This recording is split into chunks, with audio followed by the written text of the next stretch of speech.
Hey there, y'all, and welcome to today's Daily Down and Dirty. My name is Fairlight. Welcome to Airy Fairy Tarot. All right, y'all, the message today is words written across your heart. I'm kind of doing something different today. All these different other decks wanted to come out, so I took some from a few different ones. The first one is this really cool deck that Murph is letting me borrow. On the one side, it says red flag. And on the other side, it says, you told me to go, you told me to stay. Help me choose wisely, or this will decay. So it does kind of seem pertinent to the rest of the cards that came out. Mostly this reading is about you, though. But it definitely could be involving a situation, circumstance, a connection, whatever. But mostly it's about you and an opportunity to transform the way you connect to your own self-worth, really. So we start out with, this is where I got the title of words written across my heart. So, or your heart. We've got physical body. We've got abundance. We've got eternal flame. We've got expectancy. And then we end with balance. And I kind of want to go backward and then move forward. I've had this deck for a couple of years now, and I never noticed that there were like words written on some of these cards. And the words were kind of hard to make out, but he's got like some words on his throat right there, and then they extend out. And I just want to say, this one looks like, because it's called balance, and their faces are in a keyhole. So balance is key.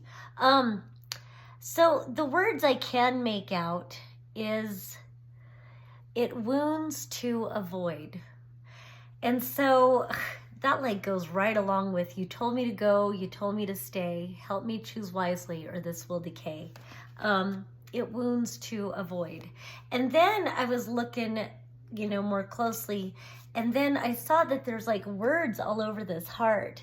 And the words are not easy to make out.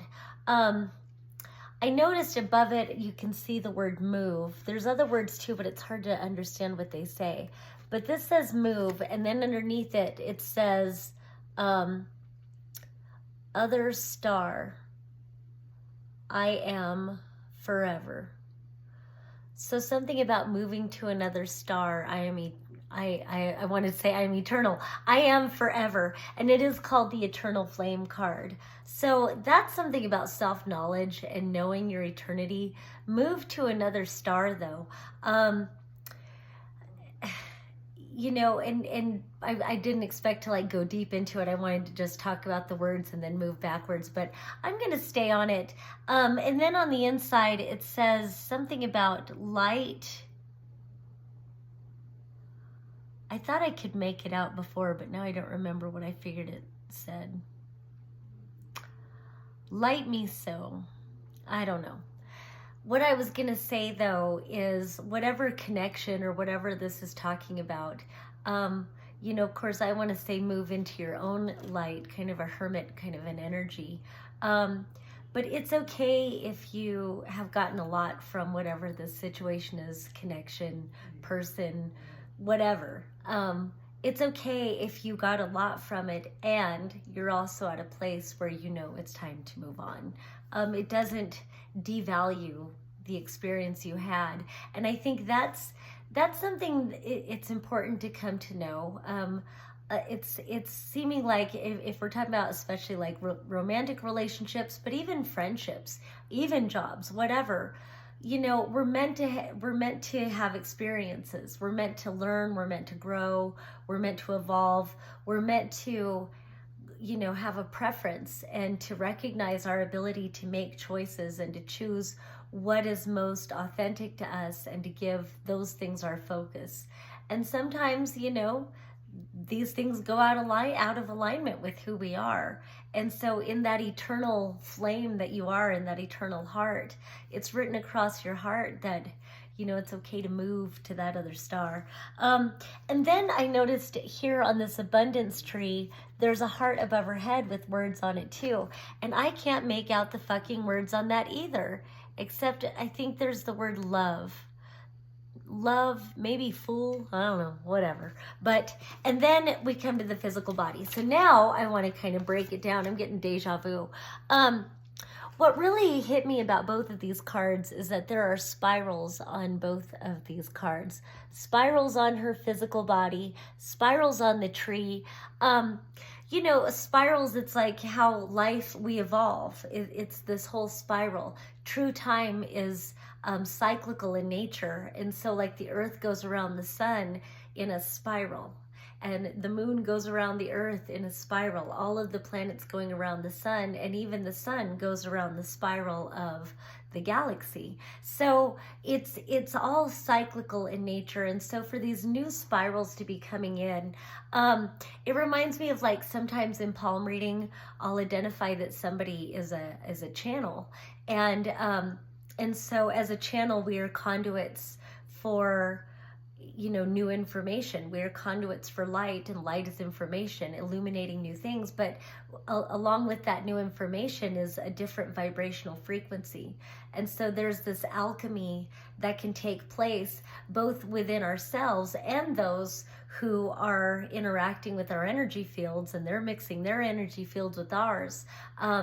There's an alchemy that takes place with this high vibrational energy and information coming in, and it's like putting water to boil. You know, it heats it up, and so anything inside of us that doesn't resonate with the new vibrational frequencies, it gets brought to the surface. So trauma gets brought to the surface, toxic beliefs get brought to the surface, and a lot of times they're mirrored in our reality. So, you know, you've probably heard it said, reality is a mirror of what's inside of us. It truly is. And it's all like this vibrational light frequency. You know, we don't need to go too down that rabbit hole, but it just kind of feels like with this physical body and this abundance, there's some sort of a healing taking place, and you are attuning to a greater sense of self-worth.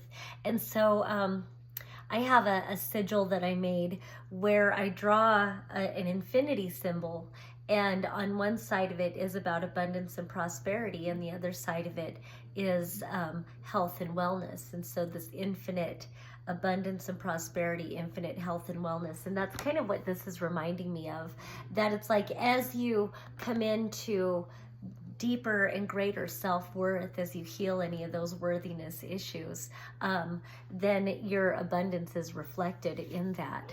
So then we move over to this eternal flame, and I guess we already talked about that infinite beingness that you are. Our physical bodies may not be infinite, but there's something about us that is eternal. And so, and it's okay though within this physical lifetime to go ahead and have these illuminating experiences. And some of these experiences aren't so illuminating. Sometimes they're very painful. Sometimes we're breaking down, you know, generational trauma. Sometimes we are working with the collective on an individual basis to evolve ourselves and to help the rest of the collective to evolve. And so it just feels like in that, give yourself a lot more freedom to change, to shift, to be complete with what you're complete with. And then again, with this expectancy and then this balance, it's more of that alchemical, because you see that he looks like he's crying. And so, and with the expectancy, it's like as you get excited about the new adventure, as you get downloads of new information, and you get impulses and inspiration for the next new timelines that you're creating, you know, there's this eternalness that knows that you can have all the experiences you want to, but then there can be this excitement about what you are creating. But then again, as you are shifting timelines, you sometimes experience tower moments where shit starts to really crumble and fall apart, relationships fall apart, whatever it is, reality falls apart, jobs, whatever. And that's to make room for the new timelines that we are creating. And so there's something about that balance. And I think an acceptance that we are full spectrum beings. And our grief, our disappointment, our anger and rage, depression, all of those are as valid as joy and ecstasy and feeling successful and grateful. It's all part of the full spectrum. So finding balance is key. So then we, and I love that we have this goddess card too, or no, this isn't the goddess card. There's a goddess card that looks just like this one though in this deck. And the reason I say that, well, I'm just going to go ahead and say we end with the Empress. But how do we get there? So we start with the Emperor reversed and the Five of Wands upright. So this is something about feeling like you're in competition. And with this Emperor, and we have the Emperor and the Empress, but the Emperor is reversed. So that's kind of telling that this may not be your counterpart, regardless of what your gender is, regardless of what genders you're attracted to. It's just if you are, and the Emperor thing could just as much be you, say you started a new business and now you're finding that this really isn't your path, then you're just not feeling like the Emperor and you're feeling like there's too much competition. But if you're, if you're dealing with a counterpart and you're starting to recognize that the timeline with this counterpart is ending, it's okay to recognize that this is not your Emperor. And, this could be that maybe you guys are in competition with each other. Maybe you're fighting a lot with each other. This could feel like if you feel like you're being breadcrumbed or whatever, maybe you're being treated like an option, or, whatever it wants to be. It's just like, but why are you competing for something that really is not the Emperor? That is the shadow of the Emperor, which is shallow, which is arrogant, which is probably superficial, ignorant, all these different things, not nurturing, cold, maybe manipulative, who knows, could be just any number of things. But it's like really recognizing that this does not represent your self-worth. And then we go to above that, we've got the Six of Pentacles upright, the Ace of Cups reversed, the Fool upright, and the Three of Wands upright. So one thing I notice is that this Fool has their back turned to this energy here. And so this kind of feels like with the Six of Pentacles upright and the Ace of Cups reversed, it's a lot like this Emperor being reversed, as far as like you're pouring yourself into something that is not fulfilling you back. It's like you're being drained and you keep giving and giving and giving to it, but it's empty. It's a drain. It's not, it's not going to fulfill you. It's not going to receive you. And really it just feels like telling you to shut the door on that. It's just never gonna, it's done. It's done. I don't want to say never. I know that's an extreme word, but it just feels like, what's the point of doing that if you're just going to be drained? It's just wasted energy when you can totally turn your back on that. And yes, the Fool is the zero. It's a brand new beginning and you don't know what the new adventure holds, but that's what I love about the zero. It's the great womb. It's the pure potentialities, all possibilities. Anything can exist on this road. And the more you stay aligned to what would be fulfilling, the more you can kind of feel your way to that pathway. And you've got the Three of Wands, and this is, your ship's coming in. This is about when you stop pouring yourself down a toxic drain, suddenly you're bringing that energy back into your being. You're bringing that energy back into your focus, and you're looking to the new adventure. And now you're energizing this new timeline, this new manifestation. And now things just start showing up more effortlessly for you.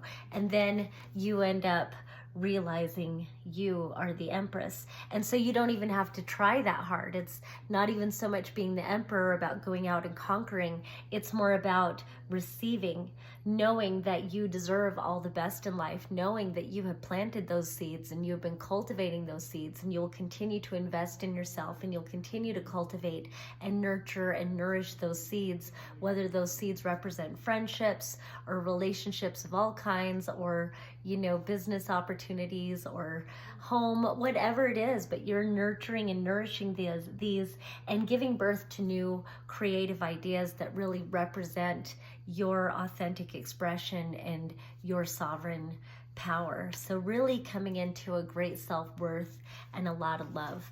And then we end with these little messages of love. So the first one is joy. And it says, and I love that, I didn't even mean to do that, but spread seeds of joy like a wildflower. Easy for me to say. Let me say it again. Spread seeds of joy like a wildflower, and no doubt you will revel in the result. So I love that that was coming out right after we talked about the Empress. Then we've got clearing, make room for growth. So I like that too, in this releasing, the toxic drain, in this releasing what's not the Emperor. You're clearing, you're making room for new growth. Then risk, learn to grow wherever you are planted. I didn't even plan for this, of course, but I love when they all go together like that. You can't make this shit up, y'all. All right, learn to grow wherever you are planted. So whatever this new adventure is calling you towards, I think it's just definitely saying that you can thrive as long as you know your true worth and value. And then we end with woods. Be like the woods, calm, soothing, mysterious, and full of life. Ta-da!